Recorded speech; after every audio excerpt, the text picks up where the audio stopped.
সিঁড়িতে ঘাস, ছড়িয়ে থাকা ভাঙাচোরা জিনিসপত্র, খসে পড়া পলেস্তারা, বিবর্ণ সীমানা প্রাচীর, ঝাপসা নামফলক, জংধরা লোহার গেট, সব মিলে বিরাট এক ভুতুড়ে বাড়ি মনে হচ্ছে। অথচ এই পুরো অবকাঠামো গমগম করত এতিম শিশুদের প্রাণের উচ্ছলতায়। এটি হল বাগেরহাটে বিএনপির প্রতিষ্ঠাতা শহীদ রাষ্ট্রপতি জিয়াউর রহমানের নামে গড়ে তোলা জিয়া মেমোরিয়াল অরফানেজ ট্রাস্ট এতিমখানা। সংশ্লিষ্টরা চাইছেন জিয়া মেমোরিয়াল অরফানেজ ট্রাস্ট এতিমখানার কার্যক্রম দ্রুত শুরু হোক। চলুন জংধরা লোহার গেটের ভেতরে কি আছে দেখে আসা যাক।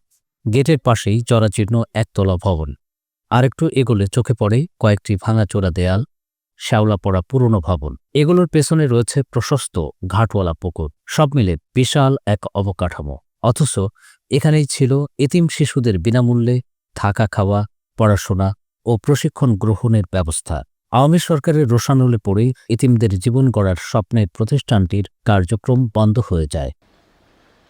আজকের ভুতুড়ে এই অবকাঠামোর পেছনে রয়েছে একটি সুন্দর গল্প।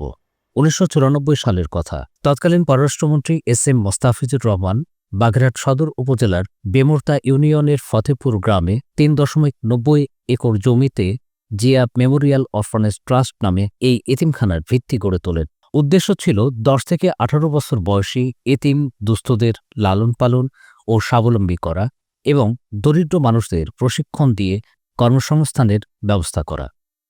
এসব কাজের জন্য ৫ কক্ষের অফিস ভবন, এতিম দুস্থদের থাকার জন্য ৩০ শয্যার ২ তলা আবাসিক ভবন, ১৮ কক্ষের ২ তলার প্রশিক্ষণ ভবন, ১ তলার একটি ক্লিনিক, মসজিদ, পুকুর, দর্জিবিজ্ঞান প্রশিক্ষণ উপকরণ এবং কর্মকর্তা কর্মচারী সবই ছিল।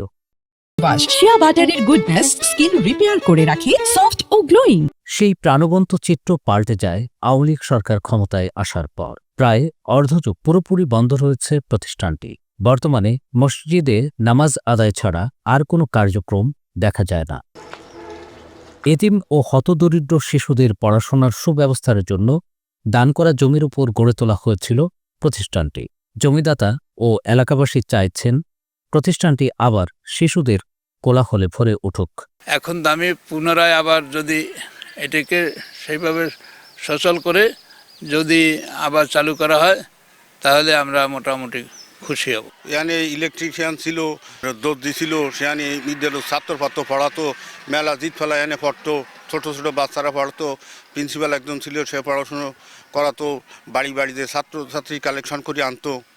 এগুলো সে করেছে। আস্তে আস্তে তো এটাতে নিস্তেজ হয়ে গেছে। প্রতিষ্ঠানে এক সময় আমার ভাগ্নে পড়াশোনা করতো, আরও এলাকার অনেক ছেলেফেলে পড়াশোনা করতো, আপনার বাইরের এতিমরা এসেও পড়াশোনা করতো।